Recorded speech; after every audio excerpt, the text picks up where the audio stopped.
Welcome to First Steps to Al-Anon Recovery from Al-Anon Family Groups.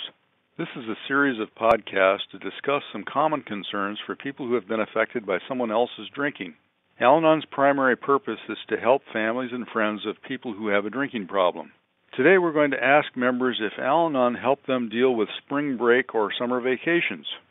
Janet, did Al-Anon help you deal with spring break or summer vacations?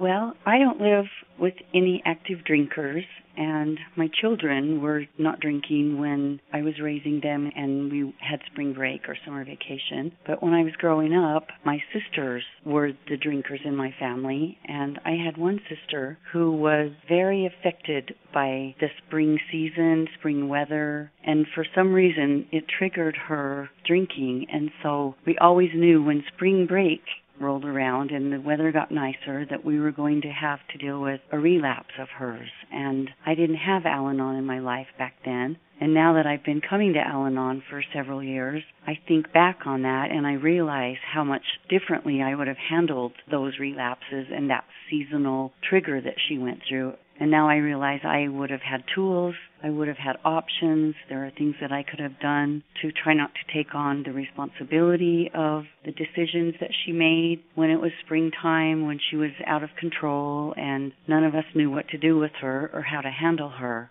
And if I had known the things that I know now, since I've been coming to Al-Anon, I think that I would have been able to detach from her behavior and let her make the decisions that were best for her and not feel like I had to fix her or control her or stick by her all the time to keep her from doing things that would affect our family in a negative way or things that she would regret later when this seasonal issue had passed with her. Because I was one of the people in our family that felt like I had a responsibility to her to help her with this incident that happened every year. And back then when it happened, I didn't understand what it was. It didn't make sense to me what was happening with her. All I knew is that I felt like I should help her with that and that I should try to figure out ways to help her cope. It put a sense of responsibility onto me to try to help her stay as normal or as sane as possible so that the rest of our family wouldn't suffer from the behaviors and the choices that she made when this happened to her.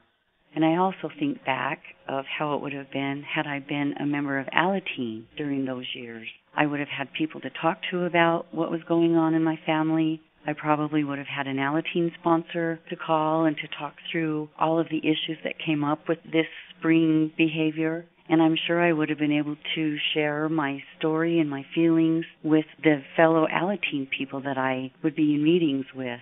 And since I've come to Al-Anon and been acquainted with the Al-Anon group, I realize how important they are and how much they help people cope with these things that happen in their families that they have no control over. So I didn't experience it then, but looking back on it now, I could definitely have used some help from Al-Anon family groups during those periods in our family. Thanks for letting me share. Well, thanks, Janet, for sharing your thoughts and experiences with us. You're very welcome. Sharon, how did Al-Anon help you deal with summer vacations? Summer vacations were always a time of chaos in our life. While my alcoholic was still active, the worst trip I can remember was 10 days in a tent with him and my two toddlers.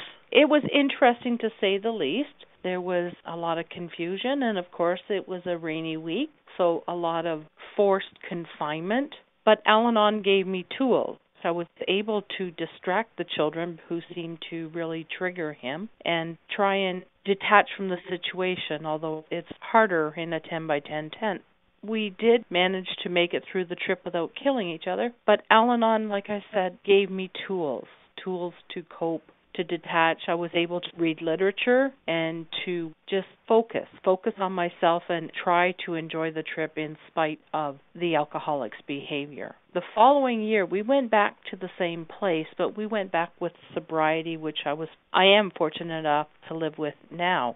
And the trip was totally different. Being able to share with my spouse, both with him and his program and me and mine, made such a difference with let's just say the neighbors weren't as entertained as they were the previous year. It was a difficult trip that year, and I promised myself I wouldn't go back again. But Al-Anon taught me I can have a plan B, and in this case, C and D. When we went back the following year with sobriety, I was so afraid of him having a slip that I actually had plan B, C, and D, where I had money for train tickets to come home. I had phone numbers of Al-Anon members in the area, which I should have done the first year. And I also had phone numbers of someone at home that would be willing to come and get me from where I was. Al-Anon gives us tools, but tools only work if we use them. Using slogans like how important is it, do I fight with him over something or do I just let it go? And learning that I have choices. I don't have to stick things through anymore. Al-Anon has been amazing in my life. I use the tools every day, and I am so grateful to be part of this program. Well, thank you very much, Sharon, for sharing your experience with us. And thank you, everyone, for listening to this discussion about how Al-Anon can help us deal with spring break and summer vacations. You're invited to join this discussion by leaving a personal comment at AlanonFamilyGroups.org. Just click on the First Steps to Al-Anon Recovery icon. Under the topic, click on Comment, scroll to the bottom, and leave your comment. In Al-Anon Family Groups, we share our experience, strength, and hope so we can make up our own minds about what is happening in our lives and what we might want to do about it. You're welcome to join us for any of the First Steps to Al-Anon Recovery podcasts from Al-Anon Family Groups. You're also welcome to join us for a face-to-face meeting of Al-Anon Family Groups in your own community. Just click on How to Find an Al-Anon Meeting, or you may call toll-free 1-888-4-AL-ANON to find an Al-Anon meeting near you. Thank you for listening to First Steps to Al-Anon Recovery from Al-Anon Family Groups.